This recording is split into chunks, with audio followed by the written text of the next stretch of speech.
ভূমি ও পার্বত্য চট্টগ্রাম বিষয়ক মন্ত্রণালয়ের প্রতিমন্ত্রী ব্যারিস্টার মীর মোহাম্মদ হেলাল উদ্দিন এমপি বলেছেন, সবার আগে আমাদের প্রিয় মাতৃভূমি বাংলাদেশ। রোববার সন্ধ্যায় শাহ আমানত আন্তর্জাতিক বিমানবন্দর থেকে সৌদি আরবের জাদ্দাগামী প্রথম হজ ফ্লাইটের যাত্রীদের নিজ হাতে হজ উপকরণ বিতরণ শেষে প্রথম হজ ফ্লাইট উদ্বোধনী অনুষ্ঠানে প্রধান অতিথির বক্তব্যে তিনি বলেন, দেশের স্বার্থকে সর্বদা সমুন্নত রেখে আমাদের সকলকে ঐক্যবদ্ধভাবে এগিয়ে যেতে হবে। আপনারা প্রথম যাচ্ছেন, তো আমি বেশি কথা বলতে চাই না, শুধু এতটুকু বলতে চাই, আপনারা অবশ্যই আপনারা নিজেদের পরিবার, নিজেদের জন্য দোয়া করবেন, একই সাথে বিশ্ববাসীর জন্য দোয়া করবেন, যেন আল্লাহ যেই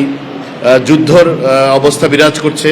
এটা যেন অতি শীঘ্রই শেষ হয়ে যায়, দুনিয়াতে যেন আল্লাহ আবার শান্তি কায়েমের ব্যবস্থা করে দেন, এবং একই সাথে আমাদের প্রিয় দেশ বাংলাদেশ এবং আমাদের দেশের জনগণ আমরা যেন শান্তিতে, স্বস্তিতে এবং নিরাপদে জীবনযাপন করতে পারি, এবং আমরা যেন গণপ্রজাতন্ত্রী বাংলাদেশ সরকারের মাননীয় প্রধানমন্ত্রী জনাব তারেক রহমান এমপি মহোদয়ের নেতৃত্বে বাংলাদেশিদের যে জীবনমান উন্নয়নের যে ধারা এবং যে কর্মকাণ্ড এবং আমাদের যে পরিকল্পনা, বাংলাদেশকে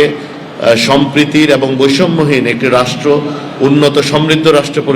গঠনের বা গড়ে তোলার যে পরিকল্পনা, সেটাতে যেন আল্লাহ আমাদেরকে কামিয়াব করেন। Desk report,